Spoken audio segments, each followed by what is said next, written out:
Hey, what is going on you guys, it's Epic here and welcome back to a new video on the channel. And I wanted to mix up the whole top 5 model today by doing something actually unique, because today I want to talk about 5 weapons or items in Wonderlands that I think deserve better. In Wonderlands there are a ton of things which in my opinion aren't performing the way they ideally should, whether that be in practicality or just how much damage they deal, and today I want to list off 5 of them in no particular order and suggest how we could make them better. And just before we start the video, I will say there is a timestamp if you want to skip this little section, but it'd mean a lot if you watched it, because I want to announce a new sponsor on the channel. A lot of you guys remember when G Fuel completely mistreated all of its partner managers, and as a result myself and a lot of other partners decided to boycott the brand, and I'm happy to announce that we finally have a new sponsor on the channel, and it's none other than Advanced GG. When I first left G Fuel I was skeptical about joining up with another brand so soon, but Advanced were kind enough to send me out a care package of things to try, and it's needless to say that I loved it the moment I tried it. Now, to be fully transparent with you guys, I still like G Fuel and it is still a drink that I would consume, but I will say, not to knock on them or anything, Advanced tastes way smoother and cleaner and fresher to me personally, and it also has no artificial colors that I could see on the tub, which is even better. There are also 4 different variations of Advanced. If you want to try different things, you can get Chill, which has CBD in it to help you relax. You can get Hydration, which has no caffeine. You can get Energy, which is strictly caffeine and at the $30 price point. Or for an extra $15 you can pick up their Focus Blend, which has stuff in there like New Level, which has been proven to work on gamers. And no, my friends, that is not a joke. They legitimately did studies on this ingredient and did find that it had a great effect on gamers especially. So if you want to join me and many others, feel free to switch over to a cleaner form of energy with Advanced GG by using code NNG at the checkout. You're going to hear me promoting that for months down the line now. But thank you so much, Advanced, and let's get right into our number 5 spot.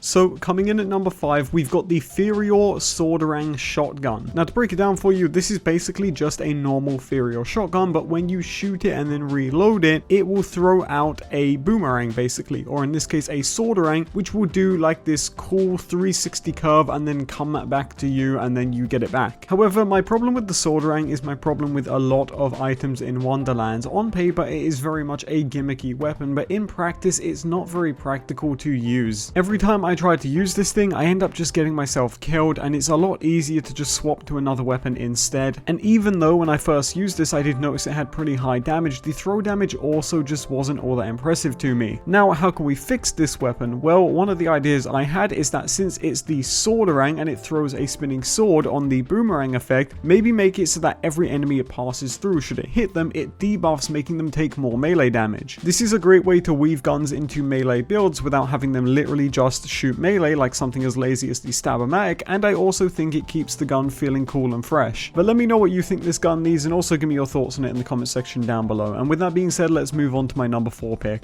And coming in at number 4, we've got the Maced Wardu, a shield which I made a video on the past calling it one of the worst shields in Wonderlands, and even though people disagree with me, I gotta say I still believe that. The Maced Wardu is a shield which claims to return melee damage back to melee attackers based on the equipped melee weapon, but my problem with the Maced Wardu, and one that I brought up in the video I made on it, is that it does not apply hilt mods to the enemies that hit you. This breaks a ton of potential synergy on the Maced Wardu, because things like Rampage or even something like Echo could be really handy for a tanking build with people using skills like Rebuke, which already return damage. I think it would be really neat going into a Chaos Chamber, running around dealing damage normally, and then an enemy hits you and boom, they get touched with Echo and die. It just feels like it's a pot of gold waiting to happen, and all it needs to do is apply the hilt mods from your melee weapon, and suddenly this becomes one of the coolest shields in the game. But until then, I can't help but feel like it's just a beefy spike shield, which isn't all that interesting to me.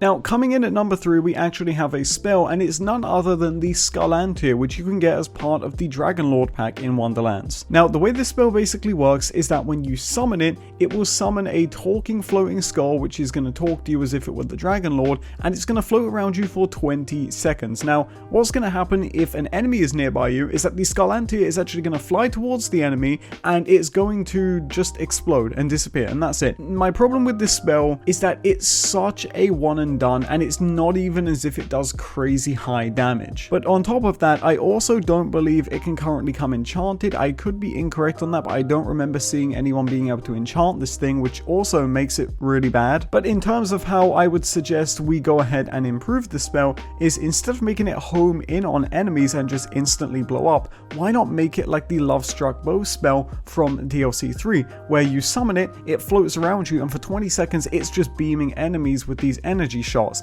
I think it would be really cool for a companion build, just having like your Wyvern on the go, your Demi-Lich, and the Scalantia spell, and you could even go with Spell Shot and then get the Love Struck Bow, and now you've got 4 turrets just shooting enemies as you run around. I think it would be really cool for a neat summoner build, and would add a lot more diversity in the game if the Scalantia actually acted as more of a sentry turret as opposed to just a one and done explosion. Now, coming in at the number 2 spot, we've got another TDO, and this one is going to be the Divergent from DLC 1. Now, the Divergent is a TDO shotgun, which is basically an homage to the Omen shotgun from Borderlands 2 and also the Flammadiddle from 3, and I really like that. I don't think there's anything inherently wrong with the way this thing shoots, but again, being a TDO, the main gimmick here is going to be that reload, and for the Divergent, when you reload it, it throws out a die which hits an enemy, passes through them, and then it basically explodes. It's not very cool. It looks more cool than it actually is in practice, and not only does it not deal that much damage for me, I just don't think it's very impressive. Now, what I think would be a cooler effect for the Divergent is that any enemy it hits,